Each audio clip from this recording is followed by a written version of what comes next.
오늘은 영국이 프랑스에 있던 영지를 잃어버린 사건에 관해서 알아보겠습니다. 첫 번째는 잉글랜드 존왕의 실지였고, 두 번째는 프랑스 왕위 계승 문제를 놓고 일어난 백년 전쟁입니다.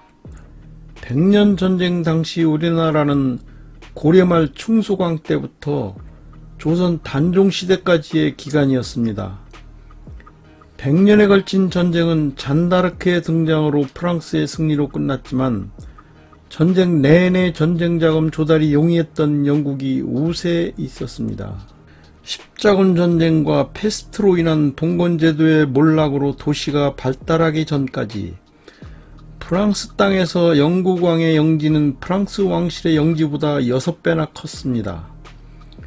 더구나 프랑스 왕은 자금도 병력도 없었기에 속수무책의 세월을 보내야 했죠. 12세기 영국은 양모와 농산물의 수출로 은이 대량 유입됐습니다. 화폐량이 계속적으로 증가하면서 영국 역사상 처음으로 인플레이션이 발생하기도 했습니다. 밀과 쇠고기의 가격이 두세 배 폭등했고 은 가격은 3분의 1로 폭락했습니다. 영국의 존왕은 양모를 팔 수 있는 독점적 권리를 가졌지만 그의 사치스러운 생활을 감당하기에는 턱없이 모자랐습니다. 그는 1198년 한 해 동안 교회에서 61개의 은쟁반을 훔쳤어요. 주교들은 존왕을 파문시켰고 존왕은 성직자들의 재산을 몰수했습니다. 수십 년 동안 도시가 크게 흥성하자 프랑스 왕실도 국고가 늘었어요. 1202년 프랑스 왕 필리페 2세는 리지냥가가 제소한 존왕의 재혼 사건을 빌미로 존을 프랑스 법정에 소환했으나 존이 이에 응할 리가 없죠.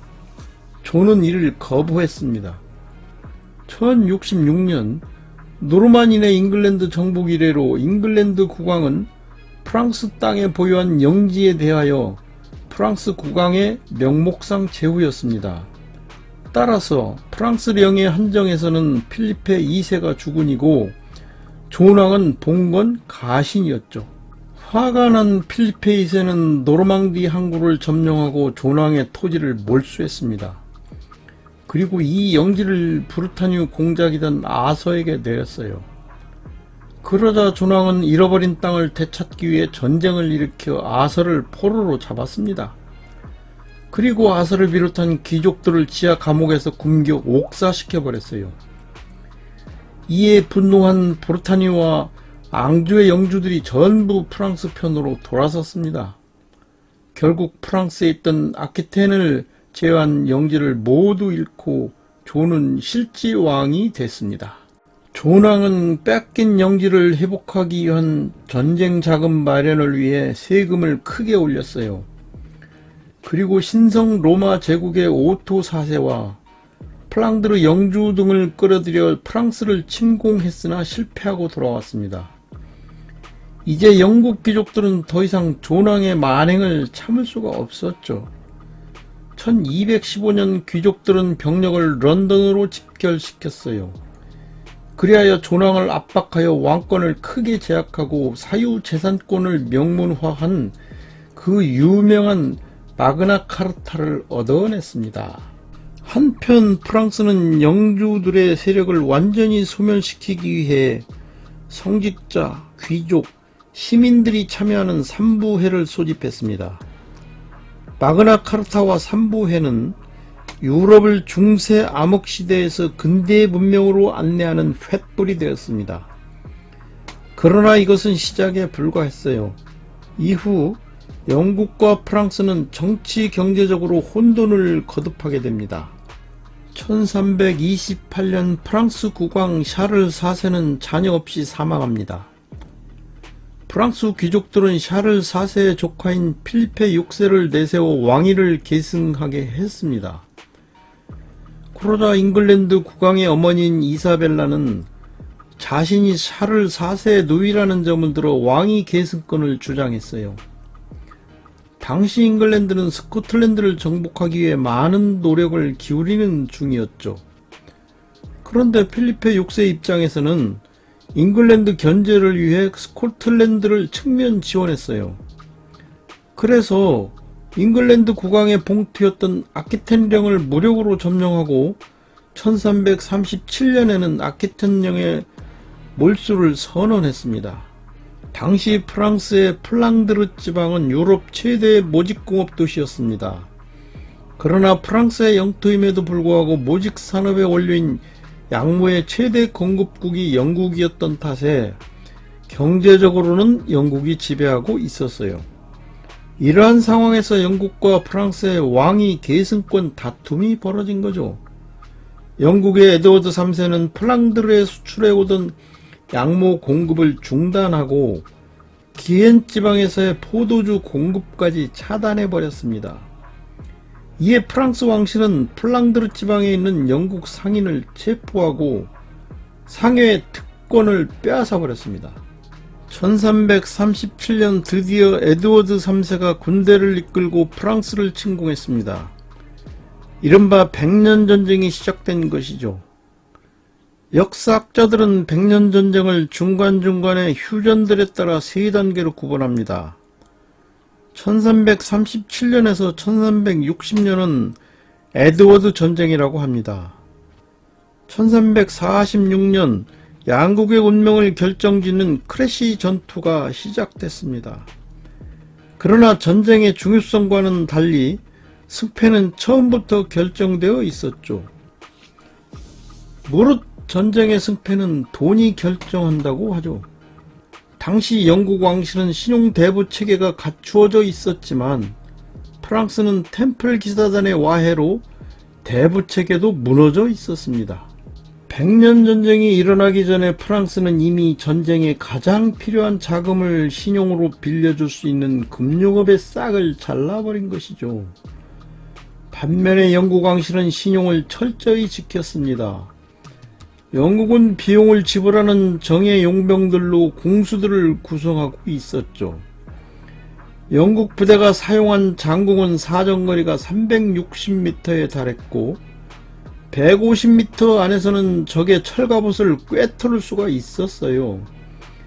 그러나 프랑스는 장궁병을 고용할 돈이 없었습니다. 첫 번째 대결은 돈이 벌인 게임이었습니다. 백년전쟁의 마지막 시기로 분류되는 3기는 1415년에 시작됐습니다. 이를 랑카스터 전쟁이라고 합니다.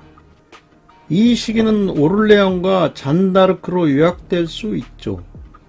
1422년 헨리 5세와 샤를 6세가 세상을 떠나자 영국왕 헨리 6세가 프랑스 왕위를 계승했어요. 프랑스에서는 왕세자가 샤를 7세로서 프랑스의 왕위에 올랐음을 선언했습니다.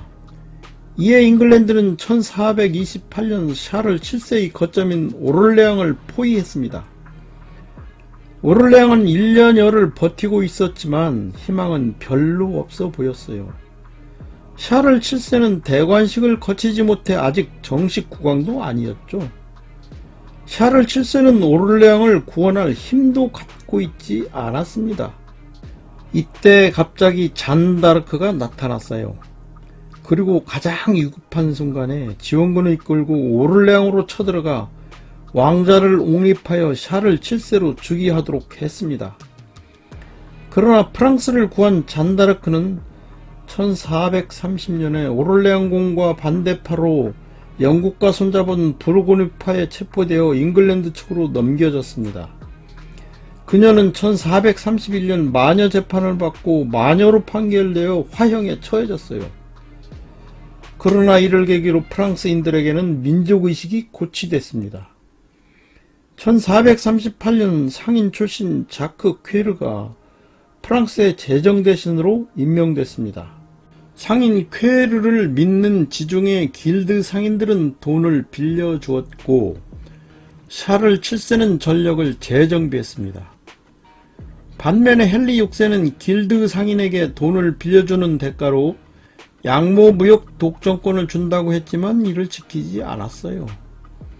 오히려 상인들을 죽이고 재산을 몰수했습니다. 1453년 전쟁은 프랑스의 승리로 끝이 났습니다.